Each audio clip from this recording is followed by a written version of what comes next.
ଓଡ଼ିଶାର ବିଭିନ୍ନ ସରକାରୀ ଶିଳ୍ପ ତାଲିମ ଅନୁଷ୍ଠାନରେ କାର୍ଯ୍ୟରତ ଥିବା ଅତିଥି ପ୍ରଶିକ୍ଷକମାନଙ୍କୁ ମାସିକ ଦରମା ସମେତ ଚାକିରି ସୁରକ୍ଷା ପ୍ରଦାନ କରିବା ଦାବି ନେଇ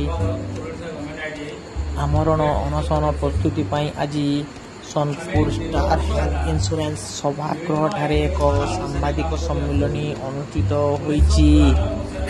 ଓଡ଼ିଶାର ବିଭିନ୍ନ ସରକାରୀ ଶିଳ୍ପ ତାଲିମ ଅନୁଷ୍ଠାନମାନଙ୍କରେ କାର୍ଯ୍ୟରତ ଥିବା ଅତିଥି ପ୍ରଶିକ୍ଷକଗଣ ପ୍ରାୟ 600 ଜଣ ଅତିଥି ପ୍ରଶିକ୍ଷକ ଦୀର୍ଘ ବର୍ଷ ହେବ ନିରବଚ୍ଛିନ୍ନ ଭାବରେ ସ୍ୱଳ୍ପ ଦରମାରେ କାର୍ଯ୍ୟ ସମ୍ପାଦନ କରି ଆସୁଥିବା ବିଷୟ ପ୍ରକାଶ କରିଛନ୍ତି। ଖୁବ୍ ଶୀଘ୍ର ସରକାର ଏସବୁ ଦାବି ଉପରେ ଗୁରୁତ୍ୱ ନ ଦେଲେ ଆସନ୍ତା 20 ତାରିଖରୁ ରାଜ୍ୟବ୍ୟାପୀ ଏ ସଂଘ ଆମରଣକୁ ଓହ୍ଲାଇବାକୁ ସାମ୍ବାଦିକ ସମ୍ମିଳନୀ ଜରିଆରେ ସରକାରଙ୍କୁ ଚେତାବନୀ ଦେଇଛନ୍ତି।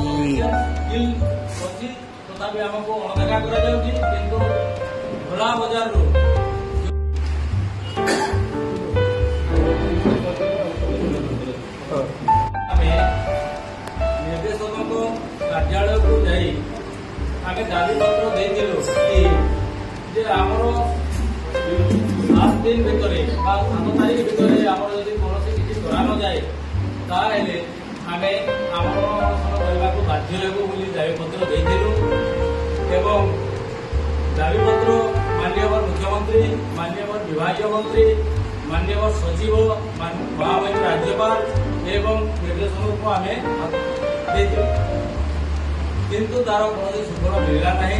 ତେଣୁ ଆମେ ଅଲ୍ ଓଡ଼ିଶା ITIର ଅତିଥି ପ୍ରଶିକ୍ଷକ ସଂଘର ଆମେ ଆଜି ପ୍ରେସମିଟ୍ ଡାକିବାର କାରଣ ହେଉଛି ଆମେ ବିଗତ ଦିନମାନଙ୍କରେ ITIର ବହୁତ ବର୍ଷ ଧରି କାମ କରି ଆସୁଛୁ। ଆମେ ବିଗତ ଦିନମାନଙ୍କରେ ବହୁତ ଦାବି ନେଇ ଆମେ ପୂର୍ବତନ ସରକାରକୁ ଜଣାଇଥିଲୁ। ଆମକୁ ପ୍ରତିଶ୍ରୁତି ମିଳିଥିଲା, କିନ୍ତୁ କୌଣସି କାମ ଏତେ ପର୍ଯ୍ୟନ୍ତ ଆଖି ବିଶ୍ୱ ସରକାର ନେଲେ ନାହିଁ। ଏବେ ନୂଆ ସରକାର ଆସୁଛନ୍ତି। ଆମେ ମଧ୍ୟ ବିଗତ ଦିନମାନଙ୍କରେ ଆମେ ଜଣାଇଥିଲୁ ଦାବି ନେଇ ଯେ ଆମର ତୁରନ୍ତ ଦାବିମାନଙ୍କୁ ପୂରଣ କରି 8 ଦଫା ଦାବି ନେଇଥିଲୁ, କିନ୍ତୁ ଏ ପର୍ଯ୍ୟନ୍ତ ସରକାର ଆମର କୌଣସି ଦାବିକୁ କୌଣସି ଶୁଣିନାହାନ୍ତି। ତେଣୁ ଆମେ ତାଙ୍କୁ ମଧ୍ୟ ଯେତେ ଦେଇଥିଲୁ ଯେ ଆମର ଯଦି ଏଇ ସେପ୍ଟେମ୍ବର 7 ଭିତରେ ଯଦି ଦାବି ପୂରଣ ନ ହୁଏ ତେବେ ବାଧ୍ୟ ହୋଇ ଆମର ଅନଶନକୁ ଓହ୍ଲାଇବୁ। ତେଣୁ ଏ ପର୍ଯ୍ୟନ୍ତ କୌଣସି ସରକାରଙ୍କ ତରଫରୁ କୌଣସି ମେସେଜ କିମ୍ବା କିଛି ଆମକୁ ଆସିଲା ନାହିଁ। ତେଣୁ ବାଧ୍ୟ ହୋଇ ଆଗାମୀ ପହରଦିନ ଆମେ ଅଲ୍ ଓଡ଼ିଶା ସଂଘ ବାଧ୍ୟ ହୋଇ ଓହ୍ଲାଉଛୁ ରାଜରାସ୍ତାକୁ। କେତେ ଦଫା ଦାବି? 8 ଦଫା ଦାବି ଆମର ରହିଛି, ଯୋଉଟାକି ରହିଛି ଆମର ଆମକୁ ସ୍ଥାୟୀ ନିଯୁକ୍ତି ଟାଇପ୍ର କିଛି ଗୋଟେ କରିବା, ବାରମ୍ବାର ଛଟେଇ ନ କରିବା ଆମର ଦାବି ରହିଛି। ଆମକୁ ଦରମାକୁ ବର୍ଦ୍ଧିତ କରି କିଛି ଦିଆଯାଉ, ଛୁଟି କିଛି ମାତ୍ରା ଦିଆଯାଉ, ଏ ଆମ ଦାବିମାନେ ରହିଛି।